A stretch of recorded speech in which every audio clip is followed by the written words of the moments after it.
नमस्कार, स्वागत है आपका अंगिका न्यूज टीवी में। मैं हूं अपूर्वा और आइए नजर डालते हैं आज की हेडलाइंस पर। भागलपुर जोगसर थाना क्षेत्र के चंडी प्रसाद लाइन में देर रात पुलिस ने छापेमारी कर सेक्स रैकेट में शामिल 6 लोगों को गिरफ्तार किया, जिसमें 3 महिलाएं शामिल हैं।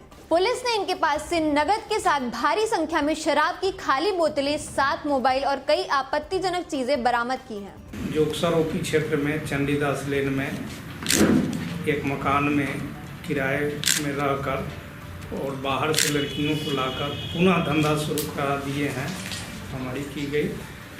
तो आपत्तिजनक स्थिति में 3 पुरुष और 3 महिला की गिरफ्तारी हुई। भागलपुर में मकर संक्रांति से पहले BJP MLC doctor NK Yadav ने विवाह भवन में चूड़ा दही भोज सहित सांस्कृतिक कार्यक्रम का आयोजन किया।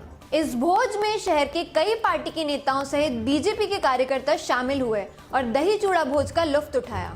जो हमारे हमसे जुड़े हुए लोग हैं, युवा साथी हैं, लगा कि नहीं सब एक दिन एक नए वर्ष पर सब मिले जुलें, इसी के लिए सांस्कृतिक कार्यक्रम है, चूड़ा दही का भोज है, सब आनंद ले रहे हैं। भागलपुर में भारतीय आहारिकी संघ की ओर से छात्राओं के बीच स्वास्थ्य जागरूकता कार्यक्रम का आयोजन किया गया।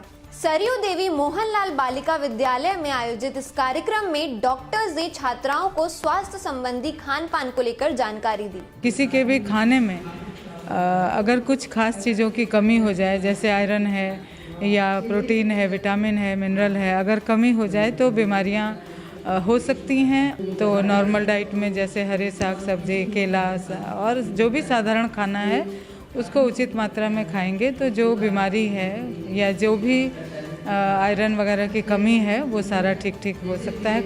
टीएमबीयू के दीक्षांत समारोह में 76 छात्रों को गोल्ड मेडल दिया जाएगा। इसके अलावा 1000 छात्रों को सर्टिफिकेट दिए जाएंगे। ये कार्यक्रम 12 फरवरी को टीएनबी कॉलेज स्टेडियम में होगा। इस कार्यक्रम पर 24.5 लाख रुपए का खर्च आएगा, जिसे वित्त कमेटी ने मंजूरी दे दी है।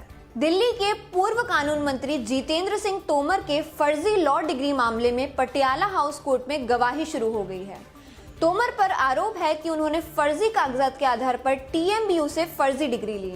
पटियाला हाउस कोर्ट में गुरुवार को विश्वविद्यालय के पूर्व कुल सचिव डॉक्टर आशुतोष प्रसाद की गवाही हुई। तोमर मामले में ये पहली गवाही थी। आज के समाचारों में बस इतना ही। मुझे दीजिए इजाजत। धन्यवाद।